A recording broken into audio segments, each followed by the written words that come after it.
제32장 온 지옥 떨며 떨어뜨리려 하나. 1838년 11월 중순, 파웨스트의 성도들은 굶주림과 추위로 괴로운 나날을 보내고 있었다. 미주리 민병대는 성도들의 집을 초토로 만들고 저장되어 있던 식량도 거의 모조리 쓸어갔다. 그나마 들판에 남아있던 농작물은 모두 얼어버린 상태였다. 루카스 장군에 이어 파웨스트에서 미주리 군대를 맡은 사람은 존 클라크 장군이었다. 존 클라크는 전임자 못지않게 성도들을 인정사정 없이 대했다. 그는 성도들이 땅을 침범하고 법을 어겼다며 비난했다. 지금 이 어려움은 당신들이 스스로 자초한 일이오. 법에 불만을 품고 법을 따르지 않았으니 말이오. 그는 겨울이 눈앞이라 봄이 될 때까지는 성도들이 파웨스트에 머무르는 것을 허락하겠다고 했다. 그러나 그 후에는 떠나라고 충고했다. 다시는 감독이나 회장 따위를 둔 조직을 만들지 마시오. 그렇게 한다면 사람들의 시기심을 건드려서 지금과 같은 재앙을 피하지 못할 것이오. 혼즈밀의 상황은 더 심각했다. 학살이 일어난 다음 날부터 폭도들은 성도들을 향해 미주리주를 떠나라며 그렇지 않으면 죽음을 면치 못하리라고 했다. 아만다 스미스를 비롯한 생존자들은 당장이라도 그곳을 떠나고 싶었지만 말과 의복, 식량 등 장거리 이동에 필요한 물품을 모두 약탈당한 상황이라 곧바로 떠날 수도 없었다. 게다가 아만다의 아들 엘마와 같은 수많은 부상자들은 그렇게 먼 거리를 움직일 만한 몸 상태가 아니었다. 정착촌의 여성들은 기도 모임을 열고 부상자들의 치유를 위해 주님께 간구했다. 하지만 기도 모임이 있다는 것을 알게 된 폭도들은 모임을 계속한다면 정착촌을 전멸하겠다고 위협했다. 그때부터 여성들은 떠날 준비를 하는 동안 이목을 끌지 않으려 필사적으로 애를 쓰며 소리 없이 기도했다. 얼마 후 아만다는 아이들을 데리고 천막에서 오두막으로 거처를 옮겼다. 아만다는 살해된 남편과 아들을 생각하며 깊은 슬픔에 빠져 있었지만 그녀에게는 혼자서 돌보아야 할 4명의 어린 자녀가 있었다. 그녀는 엘마의 상처가 나을 때까지 그렇게 오랫동안 혼즈밀에 머물러야 한다는 것이 못내 불안했다. 하지만 아이들을 데리고 떠난다 한들 대체 어디로 간단 말인가? 미주리 북부에 있는 성도들은 하나같이 그 고민을 하고 있었다. 그들은 만일 봄까지 이곳을 떠나지 않는다면 민병대가 주지사의 근절령을 시행할까봐 두려워했다. 그러나 이제 자신들을 이끌어줄 지도자들이 없는 상황에서 어떻게 미주리를 떠날 것이며 가더라도 어디로 모여야 할지를 전혀 알 수가 없었다. 성도들이 파웨스트를 떠나기 위해 준비하는 동안 피비 우드럽은 오하이오 서부의 노변에 있는 여관에서 심각한 두통과 고열에 시달리며 자리에 누워 있었다. 피비와 밀포드는 폭스 아일랜드의 성도들과 함께 눈과 비를 뚫고 2달을 묵묵히 서쪽으로 움직이며 시온으로 가는 길이었다. 그 과정에서 피비의 딸 세라 에머를 비롯하여 여러 어린아이들이 병을 얻었다.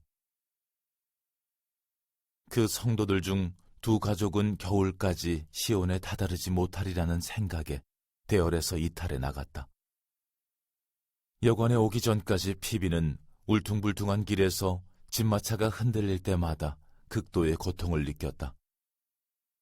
급기야 피비가 숨쉬기조차 힘겨워하던 어느 날, 윌포드는 아내의 회복을 위해 행렬을 멈추었다. 피비는 자신이 분명 죽어가고 있다고 생각했다.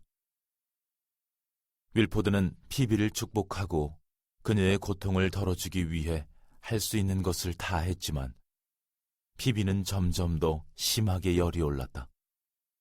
마침내 피비는 윌포드를 곁으로 불러서 예수 그리스도의 복음에 대해 간증하고 상황이 어렵더라도 신앙을 행사하라는 말을 남겼다.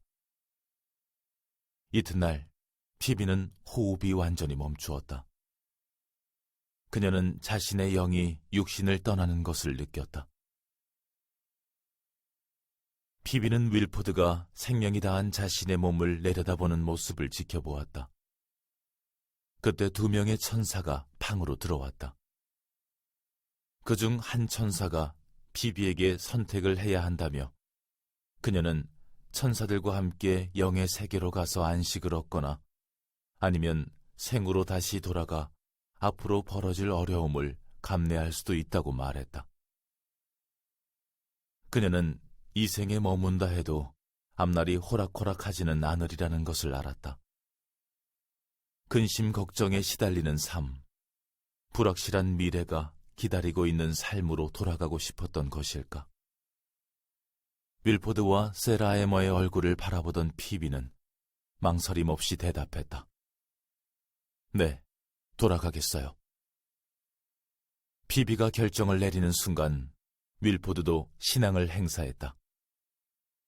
그는 아내에게 성별된 기름을 붓고 아내의 머리에 손을 올린 뒤 죽음의 세력을 꾸짖었다. 윌포드가 축복을 마치자 피비가 다시 숨을 쉬기 시작했다. 피비가 눈을 뜨니 2 천사가 방을 떠나는 모습이 보였다. 한편 미주리에서는 리버티 감옥에 갇힌 조셉과 하이럼을 비롯한 포로들이 체온을 잃지 않기 위해 서로 몸을 바짝 붙이고 있었다. 좁고 눅눅한 감옥은 대부분이 지하층이었고 사면은 돌과 나무로 된 1.2m 두께의 벽으로 둘러싸여 있었다. 천장 가까이에 난 손바닥만한 창문 2개로 어느 정도 빛이 들어오긴 했으나 지하 감옥의 퀴퀴한 냄새를 가시게 하기에는 역부족이었다. 포로들은 돌바닥에 쌓인 더러운 지푸라기 위에서 잠을 잤고 아무리 배가 고파도 차마 삼킬 수 없는 역겨운 음식이 나와 먹은 음식을 도로 개우지 않고는 배길 수 없는 때도 있었다. 12월 초에 에머는 조셉을 찾아가 파웨스트 성도들의 소식을 전했다. 조셉은 성도들이 고통을 당하는 이야기를 듣자 자신을 배반한 이들에 대해 크게 분개했다. 그는 성도들에게 보내는 편지를 구술했다. 교회를 등진 이들을 규탄하며 성도들이 굴하지 않도록 격려하는 내용이었다. 조셉은 결연하게 말했다. 죽은 듯이 보일지라도 시온은 아직 살아 있습니다. 화평의 하나님이 여러분과 함께 하시며 여러분이 영혼의 역경에서 벗어나도록 길을 마련해 주실 것입니다. 1839년 2월 하이럼의 아내 메리와 그녀의 여동생 머시가 갓 태어난 하이럼의 아들 조셉 F. 스미스를 데리고 감옥에 갇힌 지도자들을 만나러 갔다. 11월에 아이를 낳은 메리는 그 전부터 하이럼의 얼굴을 보지 못하고 있었다. 메리는 출산과 혹한기를 겪으며 몸이 쇠약해진 탓에 도저히 리버티까지 갈 여력이 없었다. 그러나 하이럼의 부탁도 있었고 어쩌면 남편을 다시는 보지 못할 수도 있다는 생각에 그녀는 여행을 감행했다. 간수는 메리와 머시가 감옥에서 포로들과 함께 밤을 보낼 수 있도록 지하로 내려가는 작은 뚜껑문을 열어주었다. 그들이 아래로 내려가자 간수는 문을 닫고서 묵직한 자물쇠를 채웠다. 그날 밤에는 누구도 제대로 잠을 이루지 못했다. 메리와 머시는 조셉과 하이럼을 비롯한 지도자들이 야위고 지저분한 모습으로 비좁은 감옥에 갇혀있는 것을 보고 충격을 받았다. 하이럼은 아직 신생아인 아들을 품에 안고 메리와 조용히 이야기를 나누었다. 하이럼과 지도자들은 모두 불안해하고 있었다. 간수와 보초들은 조셉과 하이럼이 탈출을 꾀하고 있다고 단정하고 잠시도 경계를 늦추지 않았다. 이튿날 아침 메리와 머시는 지도자들에게 작별 인사를 한 뒤 지하 감옥을 나왔다. 그들이 보초를 따라 밖으로 나가는데 뒤에서 뚜껑문이 날카로운 경첩 소리를 내며 쾅 하고 굳게 닫혔다. 그해 겨울에 파웨스트에 있던 브리검 영과 히버 킴볼은 조셉이 보낸 편지를 받았다. 이제 12사도인 여러분에게 교회 재반의 관리를 맡기려 합니다. 조셉은 기존의 12사도 가운데 가장 연장자인 사람을 토머스 마쉬를 대신해 정원회의 회장으로 지명하라고 지시했다. 그러나 가장 연장자였던 데이비드 패트는 크룩투강에서 총상을 입고 숨졌으므로 이제 37살이 된 브리검 영이 미주리의 성도들을 이끌어야 했다. 브리검은 이미 미주리주 고등평의회의 도움을 받으며 조셉이 없는 동안 교회의 질서를 유지하고 사안 결정을 하고 있었다. 그러나 이제 그는 더 많은 과제들을 해결해야만 했다.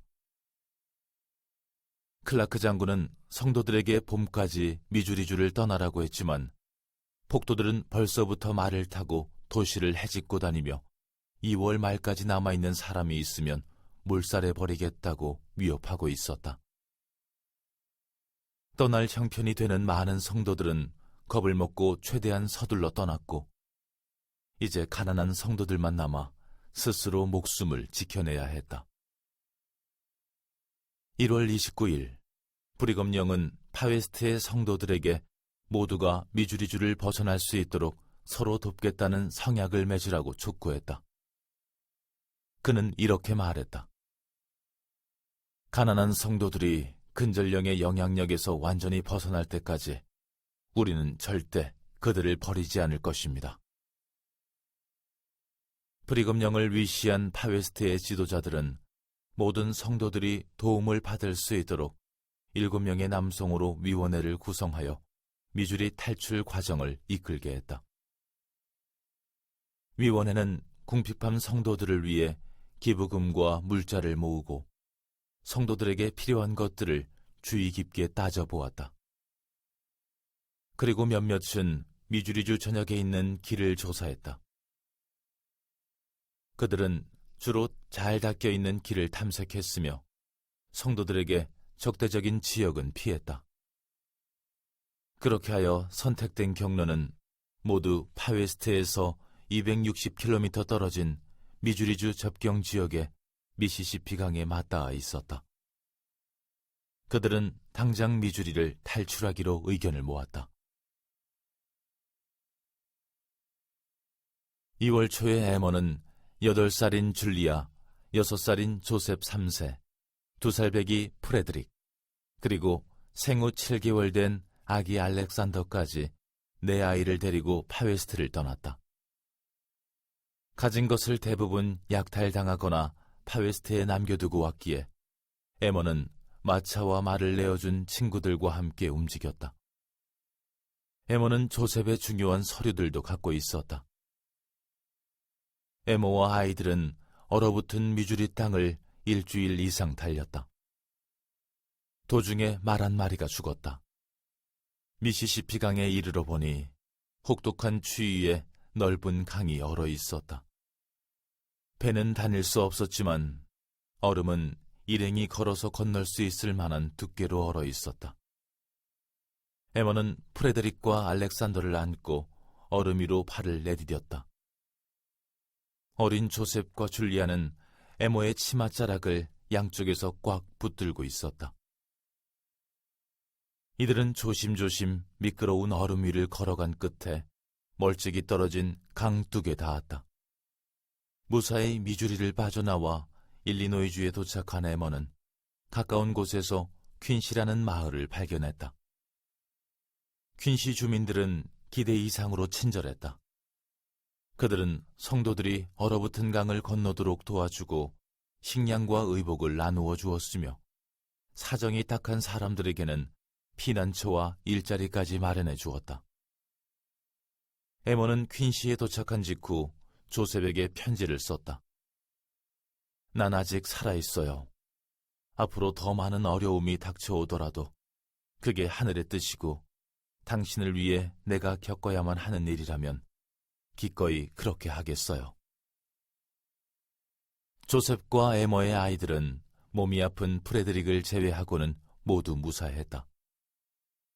우리 집과 우리가 가진 거의 모든 것을 남겨둔 채 아이들만 데리고 나오면서 그리고 그 쓸쓸한 감옥에 갇힌 당신을 두고 미주리를 떠나오면서 내가 무슨 생각을 하고 어떤 감정을 품었는지는 오직 하나님만이 아시겠죠. 에머는 여전히 하나님의 공의를 믿었고 더 좋은 날이 오기를 희망했다. 만일 하나님께서 우리가 받은 고통을 기록하지 않으시고 우리에게 잘못을 저지른 사람들에게 복수하지 않으신다면 슬프게도 내 생각이 틀린 것이겠지요.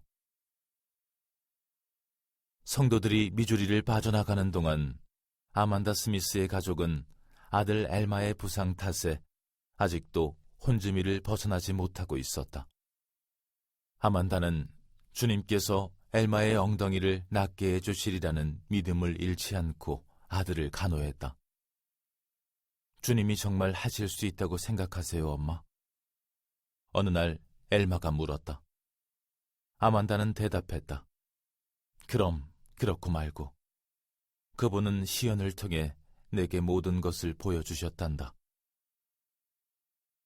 시간이 지나면서 정착촌 인근의 폭도들은 점점 더 적대감을 드러내며 성도들에게 떠날 기한을 통보했다. 그러나 떠나야 할 날이 다가와도 엘마의 상처는 여전했기에 아만다는 떠나기를 거부했다. 그렇지만 겁이 난 아만다는 소리내어 기도하고 싶은 마음에 옥수수대 더미 속에 숨어서 주님께 힘과 도움을 주시기를 간구했다. 아만다가 기도를 마치자 어떤 음성이 들려왔다. 친숙한 찬송가 가사를 되풀이하는 음성이었다. 구원 얻으려고 품에 안긴 영혼, 저희 원수에게 내주지 않으리. 온 지옥 떨며 떨어뜨리려 하나, 저들을 버리지 아니하리라. 아만다는 이 가사를 듣고 힘을 얻었으며 그 무엇도 자신을 해하지 못할 것 같은 느낌이 들었다. 얼마 후 아만다가 개울에서 물을 깃는데 집에서 아이들의 외치는 소리가 들려왔다. 놀라서 달려가 보니 엘마가 방 안을 뛰어다니고 있었다. 엄마, 저 다 나았어요. 다 나았다고요. 엘마가 소리쳤다. 엉덩이에 부드러운 연골이 자라나서 이제 엘마는 걸을 수도 있었다.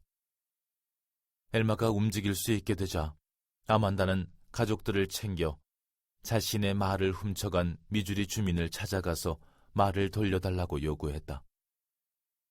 그는 자신이 여태 말을 먹였으니 그 대가로 $5를 주어야 말을 내어주겠다고 했다. 아만다는 그 말을 무시하고 뜰로 나가 말을 끌고 나왔다. 그녀는 아이들과 함께 곧바로 일리노이주로 향했다. 하루하루 파웨스트를 떠나는 성도가 늘어가자 드루실라 핸드릭스는 자신의 가족이 그곳을 떠나지 못하게 될까봐 불안해하고 있었다. 혼주밀에서 네 발의 총탄을 맞았던 아이쟁 리니는 성도들이 자신들을 버리지 않을 것이라며 드루실라를 안심시켰다. 그러나 그녀는 남편이 이 여정을 감당할 수 있을지 확신이 없었다. 남편 제임스는 크룩트강 전투에서 목에 총상을 입고 목 아래로 전신이 마비된 상태였다. 전투가 끝난 후에 드루실라는 이웃집에서 부상당한 이들 사이에 누워있는 남편을 발견했다. 그녀는 슬픔을 가누지 못했지만 마음을 다잡고 남편을 집으로 데려왔다. 그리고 사지의 감각을 되살리기 위해 갖가지 치료법을 다 동원했지만 어떤 것도 소용이 없었다. 파웨스트에서 성도들이 항복한 뒤로 그녀는 동쪽으로 가기 위해 땅을 팔고 일을 하여 물품들과 작은 집마차를 살 만큼 돈을 모았으나 아직 마차를 끌 가축을 구하지 못한 상태였다. 드루실라는 마차를 끌 도리가 없으니 미주리를 떠날 수 없겠다는 생각이 들었다. 제임스는 신권 축복을 받은 뒤부터 어깨와 다리를 어느 정도 움직일 수 있었지만 먼 거리를 걸을 만큼은 아니었다. 제임스를 미주리주 밖으로 안전하게 데려가려면 가축이 필요했다. 미주리를 떠나야 할 기한이 다가오자 드루실라는 점점 더 불안해졌다. 폭도들은 남편을 죽이러 오겠다며 그녀를 위협했다. 어느 날 밤 드루실라가 제임스의 침상 곁에서 아기에게 젖을 먹이는데 밖에서 개 짖는 소리가 요란하게 들려왔다. 엄마, 드루실라의 큰아들 윌리엄이 소리쳤다. 폭도들이 오고 있어요. 잠시 후 쾅쾅 문 두드리는 소리가 났다. 드루실라는 누구냐고 물었다. 밖에서는 우리가 누구든 상관 말라는 말과 함께 지금 당장 문을 열지 않으면 부숴버리겠다는 고함 소리가 들렸다. 드루실라는 한 아이를 시켜 문을 열게 했다. 그러자 가짜 턱수염으로 얼굴을 가리고 무장한 한 남자들이 우르르 방 안으로 몰려 들어왔다. 일어나! 폭도들이 드루실라에게 소리쳤다. 하지만 자신이 떠나면 남편이 살해되고 말 거란 생각에 그녀는 꼼짝할 수가 없었다. 그때 폭도 한 명이 옆에 있던 탁자에서 양초를 집어들고 집안을 뒤지기 시작했다. 폭도들은 단원을 찾고 있다면서 침대 밑과 집 뒤편을 들쑤셨다. 그들은 급기야 제임스의 이불을 걷어내고 그를 추궁하려고 했지만 제임스는 말을 할 만한 기력이 없었다. 흐릿한 불빛 아래로 야비고 창백한 제임스의 모습이 그대로 드러났다. 폭도는 물을 달라고 했고 드루실라는 물이 있는 곳을 알려주었다. 그들은 물을 마시면서 총을 장전했다. 무리 중 하나가 말했다. 다 준비됐어. 폭도들은 드루실라의 눈앞에서 손가락을 방아쇠로 가져갔다. 그들이 자리에서 일어서자 드루실라는 곧 총탄이 날아오리라 생각하며 마음의 준비를 했다. 그러나 폭도들은 잠시 방 안을 어슬렁거리다 곧 밖으로 나가 말을 타고 떠났다. 얼마 후에 제임스를 안타깝게 여긴 한 의사가 드루실라에게 남편에게 도움이 될 방법을 알려주었다. 제임스는 서서히 기력을 되찾았다. 그리고 그들의 친구인 아이잭은 드루실라의 가족을 위해 소에 씌우는 멍에도 구해다 주었다. 이제 그들은 영원히 미주리를 떠날 준비가 되어 있었다. 폭스 아일랜드 지부의 회원들과 함께 일리노이주에 도착한 윌포드와 피비 우드럽은 미주리주에서 성도들이 추방되었다는 소식을 들었다. 퀸시는 강유역에 발달된 활기찬 도시였다. 많은 교회 회원들이 퀸시에 정착하자 우드럽 일가는 성도들과 합류하고 교회의 지도자들을 만나기 위해 3월 중순에 그곳으로 갔다. 퀸시에서는 몇 주 동안 미주리 감옥에서 고초를 겪고 풀려난 에드워드 파트리지가 건강이 좋지 못함에도 불구하고 교회를 이끄는 일을 돕고 있었다. 그러는 동안 히버를 비롯한 선임 지도자들은 성도들이 미주리에서 탈출하도록 계속 지휘하고 있었다. 윌포드와 피비가 찾아보니 에머와 그 자녀들은 현지 판사인 세라와 존 클리블랜드 부부의 집에 머물고 있었다. 선지자의 부모 형제들과 브리검 영 및 메리앤 영, 존 테일러와 레오노라는 퀸시 인근에서 생활하고 있었다. 이튿날 브리검은 형편이 어려운 50가구가 미주리를 떠날 수 있도록 파웨스트의 대피위원회에 자금과 말을 조달해 달라는 공지를 냈다. 퀸시에 있는 성도들도 넉넉하지는 않았지만 브리검은 더 큰 어려움을 겪는 이들을 위해 자비의 손길을 내밀어 줄 것을 요청했다. 이에 성도들은 50달러와 여러 마리의 말을 위원회에 내놓았다. 이튿날 윌포드는 새로 도착한 교회 회원들을 만나기 위해 미시시피강 강둑으로 나갔다.